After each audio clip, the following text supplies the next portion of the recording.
3 मंजिल ऊपर से कूद गए महाराज। आदेश स्वभाव बड़ा विलक्षण था, लेकिन संत बहुत सिद्ध कुटी के महात्मा थे।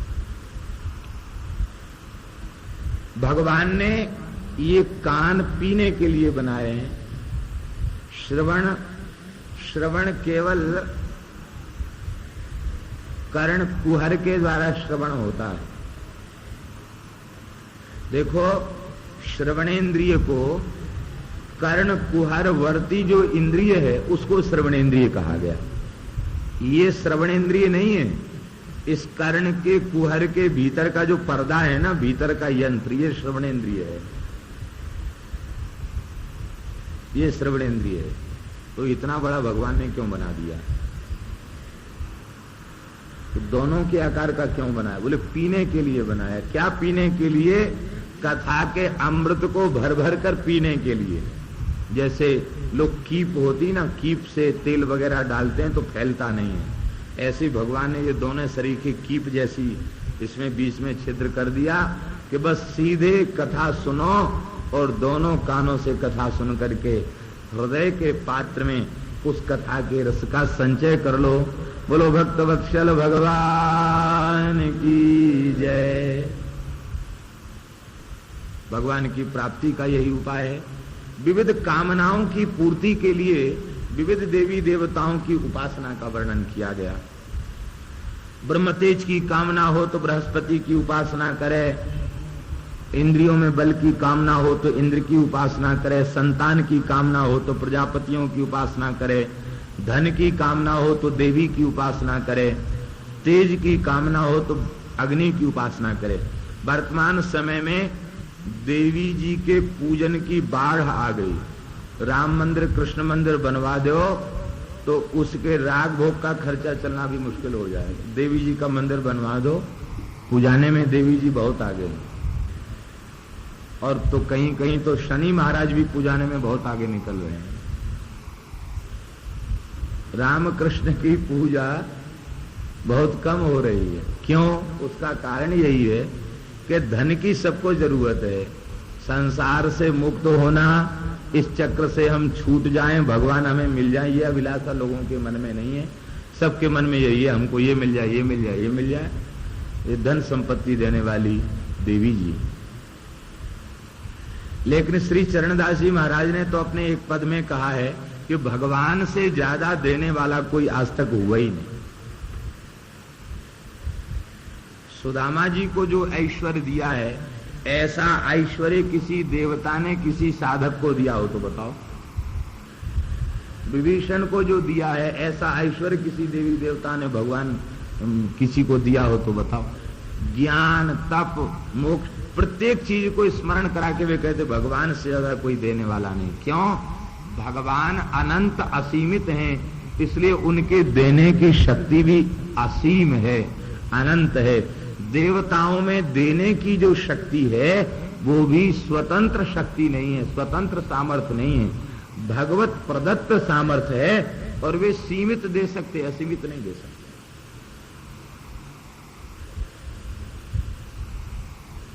रावण ने अपने मस्तक काट काट कर चढ़ाए, तब लंका मिली उसको।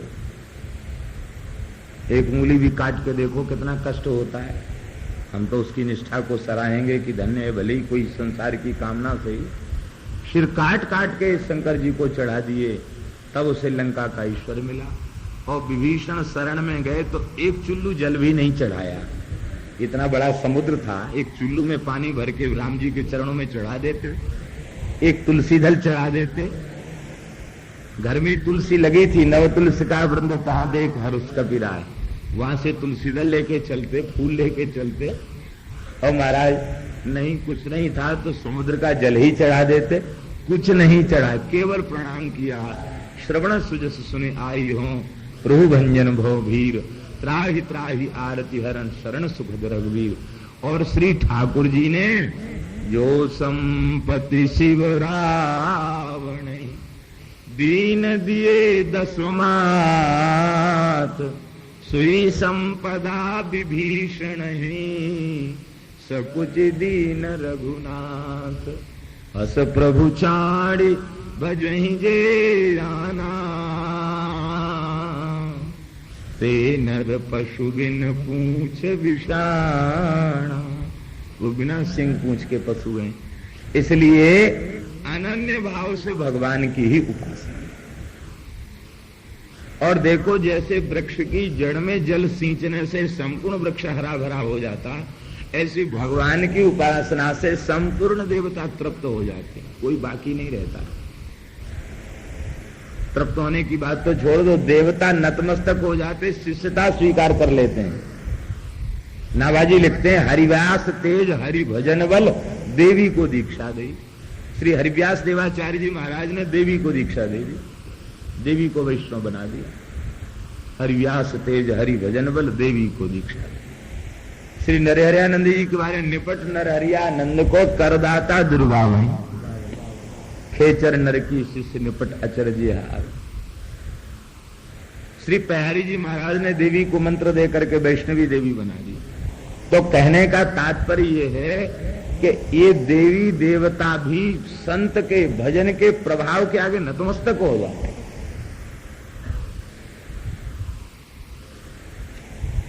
जड़ भरत जी को मारना चाहते थे, पंचम स्कंद में ही कथा है। देवी ने उनको मार दिया, मूर्ति चटक गई, देवी प्रकट हो गई। वो कहा, महाराज आप जैसे महाभागवत संत को मार करके ये दुष्ट हमको प्रसन्न करना चाहते थे, मेरे अपराध को क्षमा करो। कहीं आपके शरीर को नष्ट कर देते तो मैं भगवान के सामने क्या उत्तर देती। ये सब ठाकुर जी के बनाए हैं, ठाकुर जी ने इन्हें पूज्यता का आशीर्वाद दिया है, लेकिन सर्वाधिक पूज्य आराध्य उपास्य वे भगवान हैं। सब देवताओं की उपासना का वर्णन करने के बाद में कहा, अकामः सर्व कामो वा मोक्ष काम उदारधि तीव्रेण भक्ति योगेन यजेत पुरुषम परम। चाहे अकाम हो अथवा सर्व काम हो अथवा मोक्ष काम हो, तीव्र भक्ति योग से भगवान की उपासना करनी चाहिए। अकाम है तो भी, और सर्व काम है तो भी, और मोक्ष काम है तो भगवान की ही उपासना करनी चाहिए। भगवान की उपासना की सबसे बड़ी विलक्षणता यह है कि देवी देवताओं की उपासना से अभीष्ट की सिद्धि भले ही शीघ्र हो जाए, ऐसा अनुभव में आवे, कभी इष्ट सिद्ध हो गया, लेकिन अभीष्ट की सिद्धि के साथ चित्त की शुद्धि हो जाए ये संभव नहीं है। चित्त की शुद्धि संभव नहीं है। हल्की प्राप्ति हो जाएगी लेकिन चित्त की शुद्धि नहीं होगी। इसी भागवत में कथा है। शकुनी का बेटा बृकासुर बोला, महाराज सबसे जल्दी खुश होने वाला कौन देवता? बोले शंकर जी हैं। अब तो काट काट के चढ़ाने लग गया, शंकर जी को हवन करने लग गया। शंकर जी अंत में सिर काटने लग गया। शंकर जी प्रसन्न हो गए, बोले वरदान मांगो।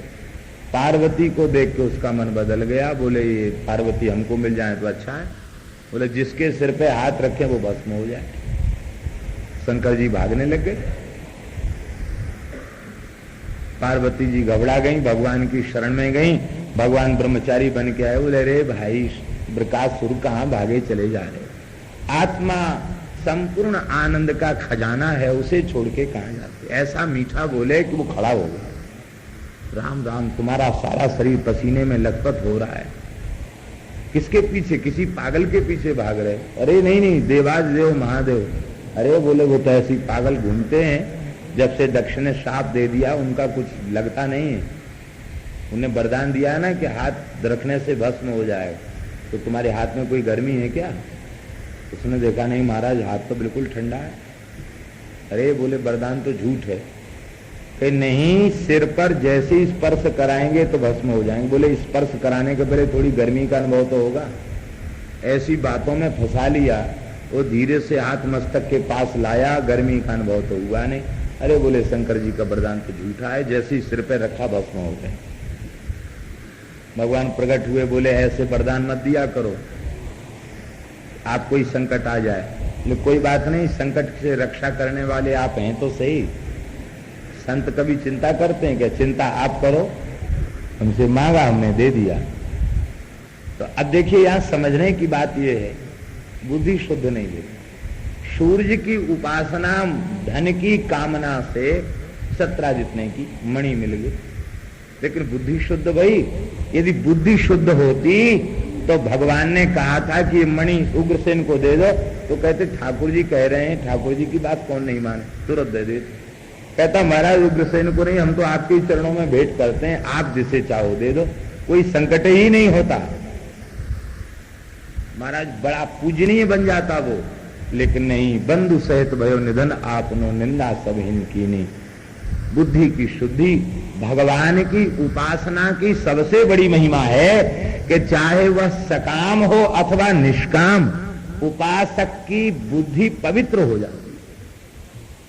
निष्काम भाव से उपासना की गई है तब तो अति पवित्र बुद्धि हो जाएगी, लेकिन सकाम भाव से भी उपासना भगवान की ही की गई है यदि अनन्य भाव से, तो भी जब भगवत साक्षात्कार होगा तो कामना नहीं रह जाएगी। विभीषण जी के चित्त में थोड़ी सी कामना भई कि हम जा रहे हैं शरण में और रावण को तो भगवान मारेंगे और राजा फिर हमको बना देंगे, ये कामना उनके चित्त में आई और इस कामना को उन्होंने स्वीकार भी किया। पुर कछु प्रथम वासना रही, प्रभु पद प्रीति सरित सो गई। प्रेम की सरिता में बह गई। तो भगवत साक्षात्कार होते ही इतना प्रेम जागृत होता, उस प्रेम के प्रवाह में कामना की कीच बहकर न जाने कहां चली जाए। भगवत साक्षात्कार होती वो निष्काम हो जाता है। इसलिए आर्तो जिज्ञासु अर्थार्थी ज्ञानी च भरतर्षभ, ये जो 4 कोटि गीता में बताई हैं, आर्त जिज्ञासु अर्थार्थी और ज्ञानी, इन 4 कोटियों में भगवान ने कहा उदारा सर्व एवैते ज्ञानी त्वात्मैव मे मतम, ये सब उदार हैं और ज्ञानी तो मेरी आत्मा है। यहां भगवान ने अर्थार्थी को भी उदार कहा, सबको। उसका कारण है, उसका कारण ये है कि भगवान की भक्ति करने वाला श्रेष्ठ ही है, चाहे सकाम करे अथवा निष्काम। सकाम के बाद भी निष्कामता तक वह पहुंच जाएगा। इसलिए सबसे बड़ी बात, हमारा चित्त सकाम है कि निष्काम, इन बातों की ऊहापोह को छोड़कर केवल भजन में लग जाए, बस ठाकुर जी के सहारे छोड़ दें, ठाकुर जी चित्त को निष्काम बना देंगे। बोलो भक्तवत्सल भगवान की जय। ज्ञानम यदा प्रतिनिवृत्त गुणोर्मि चक्र, मात्म प्रसाद उत यत्र गुणे स्वसंगः, कैवल्य सम्मत पथस्त्वत भक्ति योगः, को निर्वृतो हरि कथा सुरतिम न कुर्यात्। आहा, इन स्थलों पर लोगों के ध्यान क्यों नहीं जाते? जो लोग भागवत की समाप्ति ज्ञान में मानते हैं, कैवल्य में मानते हैं, उनका ध्यान यहां क्यों नहीं जाता? श्री सुखदेव जी क्या कह रहे हैं? कहते हैं कि जब सत्पुरुषों के चरणाश्रय में बैठ करके भगवत चरित्रों का श्रवण करता है, तो फिर उसे ज्ञान प्राप्ति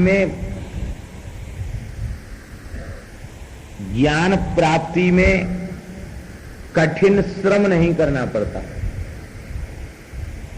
कथा सुनते सुनते ही स्वरूप का बोध, भगवान की महिमा का बोध, संसार की असारता का बोध हो जाता है, और बस उस ज्ञान के होते ही संसार से वह तर जाता है। त्रिगुणमयी माया, उसके जो भयंकर थपेड़े हैं संसार सागर के, वे शांत हो जाते हैं। हृदय शुद्ध आनंद का अनुभव करने लग जाता है। इंद्रियों के विषयों में आसक्ति नहीं रह जाती। तो इसलिए कैवल्य सम्मत पतस्त्वत भक्ति योगा, यदि किसी को कैवल्य भी अभीष्ट है, कैवल्य मोक्ष ही चाहिए, तो उसके लिए भी कैवल्य की प्राप्ति के लिए भक्ति योग ही श्रेष्ठ है। कैवल्य मोक्ष का सर्वसम्मत भक्ति मार्ग उसे प्राप्त हो जाता है। ऐसा जो भगवान के चरित्र हैं, उन चरित्रों का कौन श्रवण नहीं करेगा। इस संवाद को सुनकर के हृदय में अत्यंत प्रसन्नता हुई और श्री सूत जी महाराज के इन वाक्यों को सुनकर वे आनंद से भर गए। शौनक जी ने कहा कि भगवान, हमें तो आपकी यह वाणी सुनकर परम आनंद मिल रहा है। आयुर्हरति वै पुंसाम उद्यन्नस्तंचयन्नसौ तस्यर्थे यक्षणो नीतो उत्तम श्लोक वार्तया। दिन भई, फिर रात भई, फिर दिन हुआ, फिर रात्रि हुई, ऐसे में ऋतु बदली, समय बदला, पक्ष बदला, मास बदले, ऐसे ही मनुष्य की संपूर्ण आयु समाप्त हो जाती है। वस्तुतः मनुष्य के जीवन का वह क्षण सबसे श्रेष्ठ है जो क्षण भगवान के चरित्र के श्रवण में बिता दिया गया।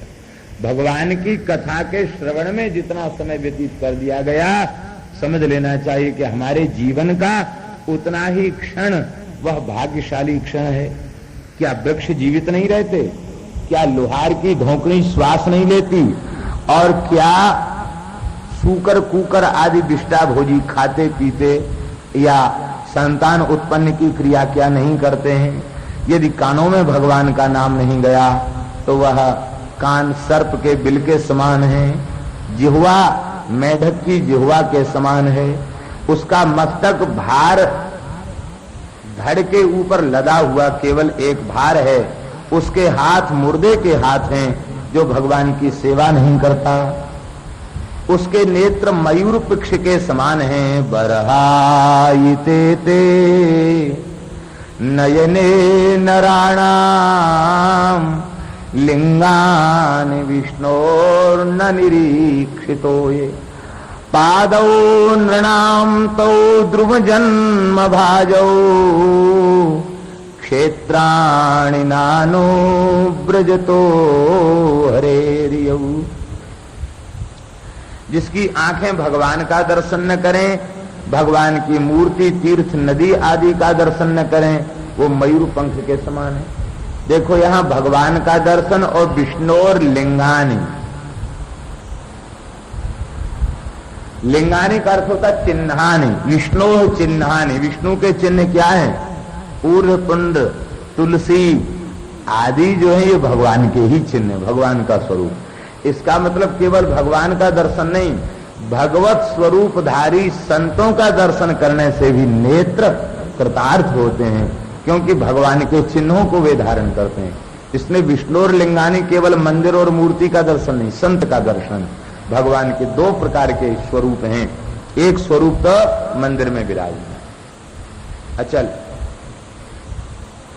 और दूसरे स्वरूप ये चलते फिरते संत महात्मा, ये खाते पीते चलते फिरते भगवान के स्वरूप हैं। तो इन संतों के दर्शन से ही नेत्र पवित्र हो जाते हैं। यहां भी इस बात का संकेत है। और 10वें स्कंध में वाणी गुणानुकथने श्रवणो कथायाम हस्तौच कर्म सुमनस्तव पादयोर्नः स्मृत्याम शिरस्तव निवास जगत प्रणामे दृष्टि सताम दर्शनेस्तु भवत तनूनाम। वहां भी भवत तनूनाम सताम दर्शने दृष्टि रस्तु, इस बात को कहा गया। भगवान के प्रत्यक्ष स्वरूप संत हैं, उन संतों का दर्शन करने से ही दृष्टि कृतार्थ होती है। बोलो भक्तवत्सल भगवान की, संत भगवान की। उसका हृदय वज्रसार का बना हुआ है, जो भगवान के नाम का संकीर्तन करते समय, भगवान नाम का उच्चारण करते समय, भगवत कथा श्रवण करते समय जिसका हृदय द्रवित नहीं होता, वो वज्रसार का बना हुआ है। इसलिए श्रीमन महाप्रभु जी ने प्रार्थना की है, नयनम गलदश्रुधारया वदनम गदगद रुद्धया गिरा पुलकैर्निचितं बपुः कदा तव नाम ग्रहणे भविष्यति। कब ऐसा समय आएगा हे नाथ, आपके नाम का संकीर्तन करते ही हृदय आनंद से भर जाएगा। नेत्र से अविरल अश्रुधारा प्रवाहित होने लग जाएगी, शरीर पुलकित रोमांचित हो जाएगा। हे भगवान, कब ऐसा समय आएगा? आप लोग श्रवण कर चुके हैं कि ये सृष्टि भगवान का स्वरूप है, यह श्री सुखदेव जी ने वर्णन किया। इसीलिए परीक्षित जी ने सृष्टि विषयक जिज्ञासा की। नहीं, जो कथा सुनने के लिए बैठे हैं उन्हें संसार के संबंध में पूछने की क्या जरूरत थी।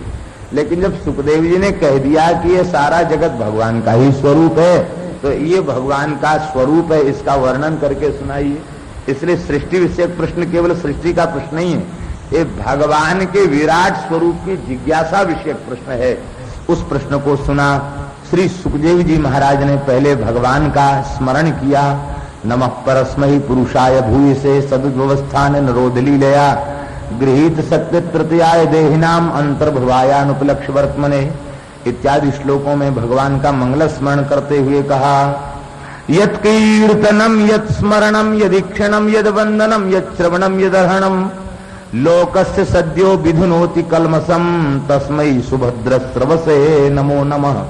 उन पवित्र कीर्ति वाले भगवान के चरणों में हमारा बारंबार प्रणाम है, जिनके नामों का संकीर्तन, जिनके नाम का स्मरण, जिनका पवित्र दर्शन और जिनका बंधन, जिनकी कथा का श्रवण, जिनका पूजन संसार के समस्त कलमश को विधुनोति, विशेषेण धुनोति। धुनोति और विधुनोति में अंतर है। विधुनोति माने अशेष कलमश की निवृत्ति। भगवान की भक्ति के अतिरिक्त जितने साधन हैं, उन साधनों का अनुष्ठान करने से भी कलमशों की निवृत्ति होती है, पाप की निवृत्ति होती है। किंतु पाप की जड़ जो पाप की वासना है, उस वासना की निवृत्ति नहीं होती। लेकिन भगवान के नाम संकीर्तन से, पूजन से, कथा श्रवण से पाप तो नहीं ही रहता है, पाप की वासना भी सर्वथा समाप्त हो जाती है, पाप की वासना भी नहीं रह जाती, पाप की वासना भी समाप्त हो जाती है। ऐसे पवित्र कीर्ति वाले भगवान को नमस्कार है। तपस्वी, कर्मकांडी, ज्ञानी, योगी, वे अपनी क्रियाओं के द्वारा भगवान को ही प्राप्त करना चाहते हैं। ऐसे जो सबकी अनन्य गति भगवान हैं, उनके चरणों में हमारा नमस्कार है। तपस्वी, दानी, यशस्वी, मनस्वी, मंत्र के वेत्ता, ये भी यदि अपने उन पवित्र कर्मों को भगवान के चरणों में निवेदित न करें तो क्षेमम न विंदन्ति बिना यदर्पणम तस्मै सुभद्र स्रवसे नमो नमः। देखो, ये जितने कर्म हैं ये सब अत्यंत पवित्र कर्म हैं, लेकिन ये कर्म पवित्र होते हुए भी जब तक इन्हें भगवान को समर्पित न किया जाए तो इन कर्मों से भी जीव का कल्याण संभव नहीं है। और देखो, भगवान के प्राप्ति की सुगमता, भगवत प्राप्ति की सरलता और सुगमता का वर्णन सुखदेव जी कर रहे हैं। भगवान का तत्व इतना दुर्गेय, दुरूह तत्व है कि नमो नमो वही मनसाति भूमये, मन वाणी क्रिया सबसे परे भगवान का स्वरूप है। बड़े बड़े ज्ञानी, बड़े बड़े योगी, बड़े बड़े तपस्वी, उनको कई कई जन्म लग जाते, हजारों वर्ष लग जाते भगवान की प्राप्ति में। लेकिन सुखदेव जी कह रहे हैं, जिन भगवान की प्राप्ति इतनी दुर्लभ कही गई है, उन भगवान की प्राप्ति अत्यंत सरलता पूर्वक हो जाती है। और किसी ज्ञानी योगी तपस्वी को नहीं, पापी से पापी व्यक्ति को भी भगवान की प्राप्ति सरलता से हो जाती है, जब वह पापी व्यक्ति किसी संत का आश्रय ले लेता है। भक्त की कृपा से भगवान की सहज प्राप्ति हो जाती है। तो भगवान की प्राप्ति का सरलतम उपाय संत कृपा है। बड़ी सुंदर बात कह रहे हैं। यहाँ जितनी जातियां इस श्लोक में गिना रहे हैं, वे सहज पापमयी जातियां हैं, पापमयी योनियां, पापमयी जाति। जो जन्म से ही पाप करते करते पाप रूप हो चुके, उनका वर्णन है। किरात हूणांध्र पुलिंद पुलकसा आभीर कंका यवना खसादया ये च पापा यदुपाश्रयाश्रया शुद्ध्यन्ति तस्मै प्रभविष्णवे नमः। उन भगवान के चरणों में हमारा बारंबार नमस्कार है। यदुपाश्रयाश्रया, जिन भगवान के चरणों में अनन्य भाव से आश्रित रहने वाले संत महात्मा वैष्णव, उन संतों का कोई आश्रित हो जाए। संत भगवान के आश्रित हैं और जीव संत का आश्रित हो जाए, अब वह जीव अत्यंत पाप योनि में ही उसने जन्म क्यों न लिया हो, शुद्ध्यंति, सद्यः पवित्र हो जाता है। ऐसे भगवान को नमस्कार है।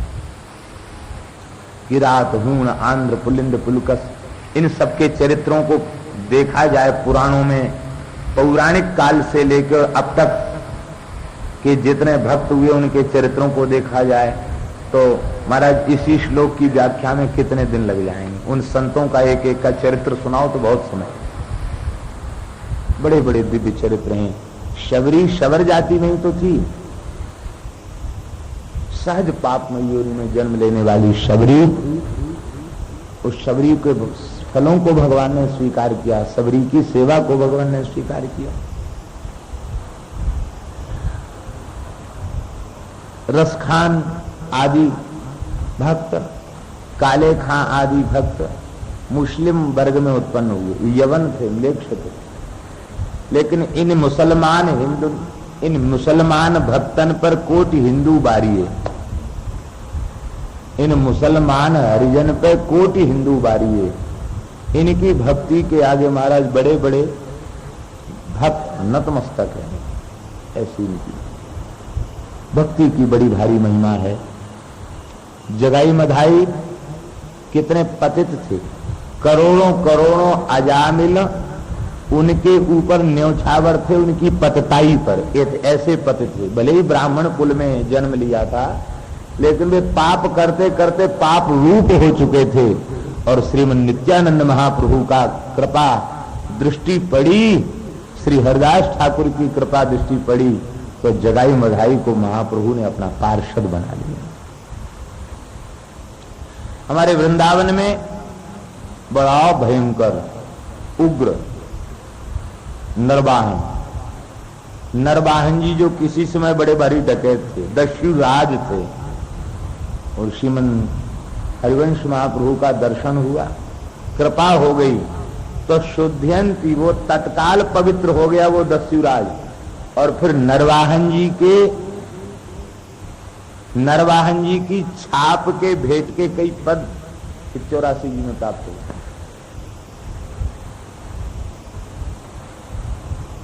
नरवाहन जी को प्रत्यक्ष रास का दर्शन श्री महाप्रभु जी ने किया।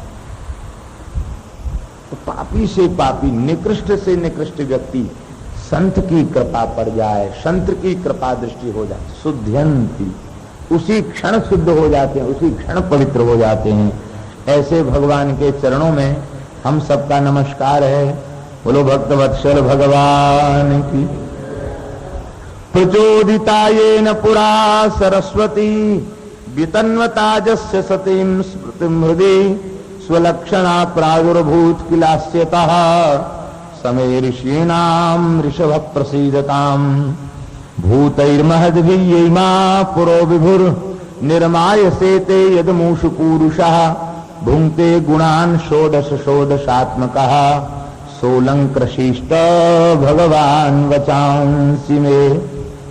जो भगवान पंचभूतों से इन शरीरों का निर्माण करके और भीतर अंतर्यामी रूप से शयन करते हैं, ऐसे जो भगवान पंच ज्ञानेन्द्रिय, पंच कर्मेंद्रिय, पंच प्राण, कितने हो गए 15, और 16वां मन, इन 16 कलाओं से युक्त होकर के भूंगते गुणान षोडश षोडशात्मका। अब देखो इस श्लोक में गुणान भुंगते, गुणों का भोग करता कौन करता है? भगवान। इसका मतलब है कि भगवान ही भोगता है, जीव भोग्य है। जीव भोग्य है और भगवान भोगता है, लेकिन इस जीव ने अपने को तो भोक्ता मान रखा है, और जब तक ही अपने को भोक्ता माने रहेगा तब तक इस संस्कृति के चक्र से इसकी निवृत्ति नहीं। हम भगवान के भोग्य हैं। इसी को अकारत्रय संपन्नता में अनन्य भोग्यत्व कहा। अनन्य भोग्यत्व, अनन्य शेषत्व और अनन्यार्हत्व, इसी को अकारत्रय संपन्नता कहा। अकारत्रय संपन्ना महाभागवता स्मृता। महाभागवत की परिभाषा क्या है? जो अकारत्रय संपन्न है। अनन्य भोग्य का मतलब हम संसार के भोग्य नहीं हैं, हम भगवान के भोग्य हैं। भगवान हमारा उपभोग करें। हमारा देह, मन, इंद्रिय, बुद्धि सब कुछ भगवान के लिए है, संसार के लिए नहीं है। ये अनन्य भोग्य। मैं भगवान का शेष हूं, संसार का शेष नहीं, किसी देवतांतर का शेष नहीं। मैं केवल भगवान का शेष हूं, और भगवान के चरणों में संपूर्ण समर्पण ही हमारे जीवन का अभीष्ट है। अनन्य शेषत्व और अनन्यार्हत्व। अनन्यार्हत्व का तात्पर्य मैं केवल भगवान के योग्य ही हूं, मैं दूसरे के योग्य नहीं हूं, क्योंकि मेरे जैसे